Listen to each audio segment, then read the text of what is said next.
مفتی طارق مسعود صاحب کے مزید شارٹ کلپ بیانات کے لیے ہمارے چینل کو سبسکرائب کیجیے اور بیل آئیکن کو دبائیے۔ جزاک اللہ۔ قالوا یا موسیٰ، اے موسیٰ، اما ان تلقیا و اما ان نکون اول من القا، تو نے اپنا جادو دکھانا ہے یا ہم پہلے اپنا ہنر دکھائیں؟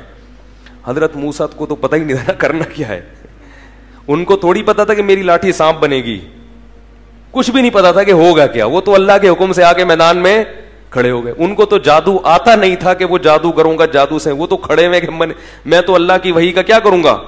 یہ یاد رکھو، حضرت موسیٰ کو اختیار نہیں تھا کہ وہ لاٹھی کو سانپ بنا دیتے، یہ اختیار نہیں تھا، تبھی ہر دفعہ اللہ کے حکم کا انتظار کرتے کہ اب کیا کرنا ہے۔ جب اللہ نے کہا لاٹھی سمندر پہ مارو تو سمندر پہ مار دی، جب کہا پتھر پہ مارو تو پتھر پہ مار دی، جب کہا زمین پہ پھینک دو تو زمین پہ پھینک دی۔ تو حضرت موسیٰ علیہ السلام نے کیا کہنا تھا؟ انہوں نے فرمایا کہ القو، تم ہی دکھاؤ بھائی، جو تم نے کرنا ہے وہ تم دکھاؤ، کیونکہ حضرت موسیٰ کو تو معلوم نہیں تھا کہ میں نے کرنا کیا ہے۔ قرآن کہتا ہے فَأَلْقَوْا حِبَالَهُمْ وَعِصِيَّهُمْ، وہ تمام جادوگر نا ایک ہاتھ میں رسی اور ایک ہاتھ میں ان کے لاٹھی تھی، وہ سب یہ لاٹھی اور رسیاں لے کر آئے، اور فَأَلْقَوْا، ان لاٹھی اور رسیوں کو زمین پر ڈال دیا۔ جیسے ہی زمین پر ڈالا ہے، یہ بڑے بڑے سانپ بن کے، پھرتیلے سانپ بن کے حضرت موسیٰ کی طرف دوڑنے لگے، اور یہ لوگ یہ منظر دیکھ رہے ہیں۔ حضرت موسیٰ نے یخیل الیہ من سحرہم انہا تسعی، اللہ فرماتے ہیں جادو ایسا لوگوں کی آنکھوں پہ کیا کہ سب کو یہ لگا کہ یہ سانپ بن کے دوڑ رہی ہیں۔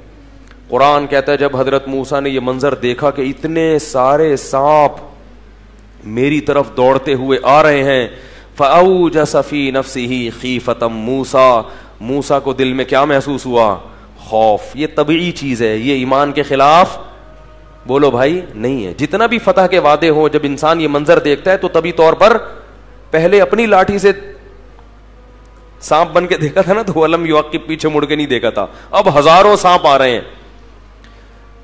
فأوجس فی نفسہ خیفۃ موسیٰ، موسیٰ نے اپنے دل میں کیا محسوس کیا؟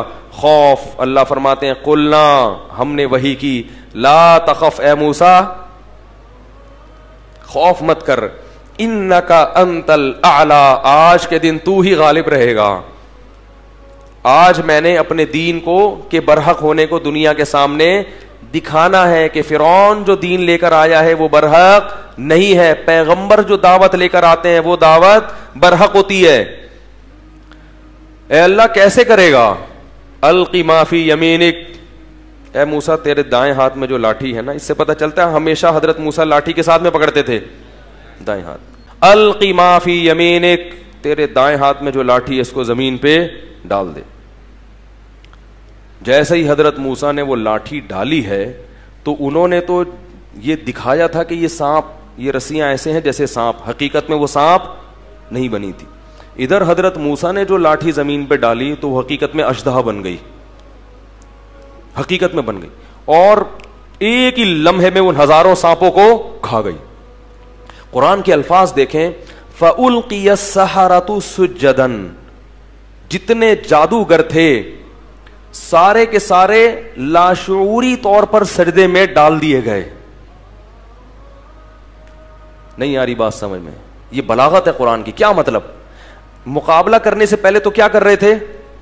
مشورہ کہ بھائی یہ دیکھیں سچا نہ ہو، جھوٹا نہ ہو۔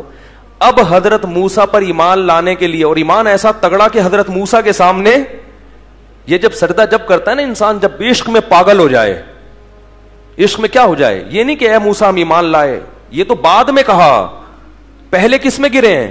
یہ بالکل ایک ایسی اندر کی کیفیت ہوتی ہے کہ جب انسان کسی کے عشق میں پاگل ہو جائے نا، بالکل اس کو یقین کر لے کہ یہ سچا ہے اور یہ بہت بزرگ و برتر ہے، تو انسان اپنے جسم کے سے جو ہے نا پہلے ثابت کرتا ہے، زبان کا استعمال بعد میں۔ تو قرآن کے الفاظ ہیں کہ حالانکہ پہلے مشورہ کر رہے تھے مگر اب مشورہ آپس میں نہیں کیا، ایسے دھڑام سے سجدے میں گرے ہیں کہ گویا ان کو کسی طاقت نے گرا دیا ہے، یعنی ارادہ بھی نہیں کیا۔ اس کو کہتے ہیں نا کہ آپ بعض دفعہ لاشعوری طور پر کسی چیز سے اتنے متاثر ہو جاتے ہیں کہ اس کے لیے آپ کو سوچنا نہیں پڑتا، بغیر سوچے وہ کام ہو جاتا ہے۔ اتنا متاثر ہو گئے حضرت موسیٰ سے کہ بھئی یہ تو سچا نبی ہے، یہ کیسے انہوں نے لاٹھی کو اژدہا بنا دیا، یہ تو ممکن ہی نہیں ہے۔ تو اب سوچنا نہیں پڑا, دھڑام سے سب کے سب ایک دم حضرت موسیٰ کے سامنے سجدے میں گر گئے, مشورہ نہیں کر رہے, ہر شخص گر گیا سجدے میں. اور پھر سب نے بیک زبان ہو کر کہا آمنا برب موسیٰ, ہم سب ایمان لائے برب العالمین, اس رب پر جو تمام جہانوں کا پالنے والا ہے, اور موسیٰ اور ہارون کے رب پہ ہم ایمان لے کر آئے. مفتی طارق مسعود صاحب کے مزید بیانات کے لیے ہمارے چینل کو سبسکرائب کریں اور بیل آئیکن کو دبائیں. جزاک اللہ.